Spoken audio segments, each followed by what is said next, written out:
Hello दोस्तों, आज की इस वीडियो में हम जानेंगे what is power factor. Power factor क्या होता है। ठीक है, तो हम पहले पावर फैक्टर किसे कहते हैं ये जानेंगे। तो ये पहले वेव फॉर्म देखिए।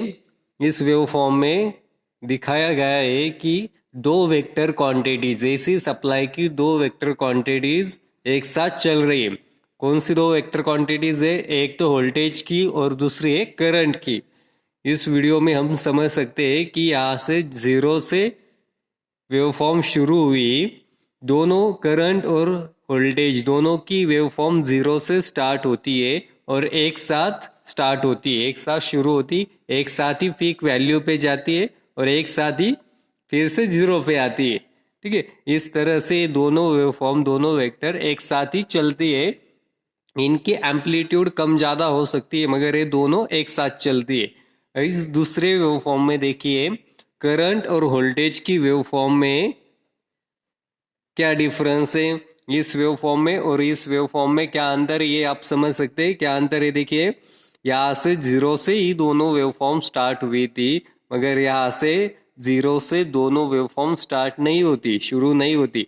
क्या है, पहले जीरो से एक वेवफॉर्म शुरू होती है, कुछ देर बाद दूसरी वेव फॉर्म शुरू होती। इसी तरह से ये दोनों वेव फॉर्म एक साथ शुरू नहीं होती और एक साथ पीक वैल्यू पे नहीं जाती और फिर से एक साथ जीरो पे नहीं आती।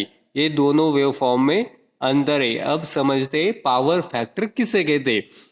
अब ये दोनों वेव फॉर्म में, दोनों वेक्टर में जो अंतर है, यहाँ पे इसको बोलते हैं हम cosine angle.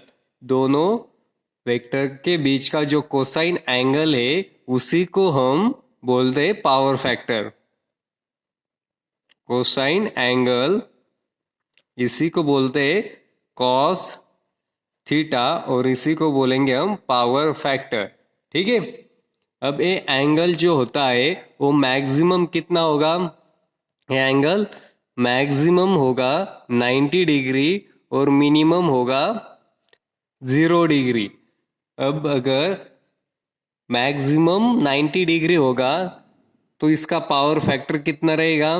Cos 90 is equals to कितना होता है? कॉस 90 हमेशा 0। अगर मिनिमम रहेगा तो कॉस 0 इज इक्वल्स टू क्या होता है? 1 रहता है।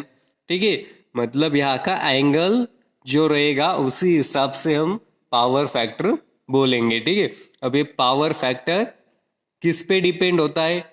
इसका क्या मतलब है? ये एंगल किस पे डिपेंड होता है? ये एंगल होता है लोड के अकॉर्डिंग चेंज होता रहता है। मतलब लोड जो रहेगा उसी हिसाब से एंगल भी चेंज होगा और इस उसी हिसाब से पावर फैक्टर भी चेंज होगा। ठीक है, मतलब सीधा बोले तो पावर फैक्टर लोड पे डिपेंड होता है। ठीक है, अब लोड कौन कौन से होते हैं ये भी समझते हैं हम। लोड होते हैं तीन प्रकार के। पहला लोड होता है रेजिस्टिव लोड, रेजिस्टिव लोड। दूसरा होता है इंडक्टिव लोड। तीसरा होता है कैपेसिटिव, कैपेसिटिव लोड। ठीक है, ये तीन प्रकार के लोड होते हैं। इन्हीं लोड के हिसाब से ये एंगल चेंज होता है और उसी से पावर फैक्टर चेंज होता है। ठीक है, अब अगर रेजिस्टिव लोड रहेगा तो इसका एंगल कितना होगा? अगर रेजिस्टिव लोड होता है तो इसका एंगल होगा इस वेवफॉर्म के हिसाब से। मतलब दोनों वेवफॉर्म एक साथ शुरू होंगे, एक साथ फिर से जीरो पे आएंगे। यहाँ पे जीरो एंगल है, मतलब रेजिस्टिव लोड होगा तो जीरो एंगल रहेगा। ठीक है, अब जीरो होता है तो कॉस जीरो कितना होता है? देखिए, cos zero is equals to कितना होता है? कॉस जीरो 1 होता है। मतलब रेजिस्टिव लोड होगा तो पावर फैक्टर कितना रहेगा? 1 रहेगा। 1 को ही हम बोलेंगे यूनिटी पावर फैक्टर। ठीक है, अगर लोड इंडक्टिव हुआ, इंडक्टिव लोड हुआ तो इसमें क्या होता है? इंडक्टिव लोड में करंट पीछे रहता है। करंट पीछे यानी कि करंट की वेवफॉर्म पीछे रहेगी, मतलब लैगिंग रहेगी। करंट की वेवफॉर्म लैगिंग होती है और वोल्टेज लीडिंग रहता है।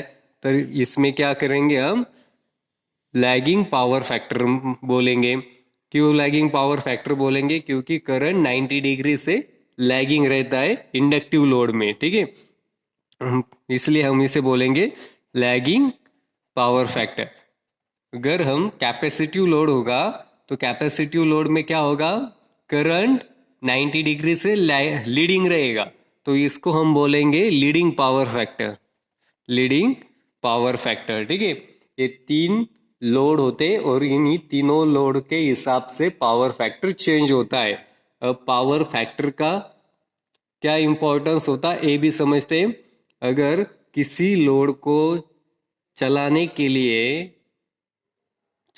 लिए जितना करंट होता है वो करंट पावर फैक्टर के हिसाब से कम ज्यादा होता है। अगर पावर फैक्टर कम हुआ तो लोड ज्यादा करंट लेगा, अगर पावर फैक्टर अच्छा रहेगा, ज्यादा रहेगा, तो लोड कम करंट लेगा, ठीक है। इसी तरह से उस करंट के हिसाब से हमारी वायरिंग की कॉस्टिंग भी डिपेंड होती है। अगर करंट ज़्यादा लगेगा किसी लोड को तो हमें उसके हिसाब से ही वायर्स चलानी पड़ेगी, उसके हिसाब से ही वायरिंग एक्सेसरीज लगानी पड़ेगी ओवरऑल। इसलिए हमारे वायरिंग का जो कॉस्ट होता है ओवरऑल वो बढ़ेगा। इसीलिए पावर फैक्टर इम्प्रूव होना ज़रूरी होता है, ठीक है। आई होप आपको पावर फैक्टर के बारे में समझ में आया होगा।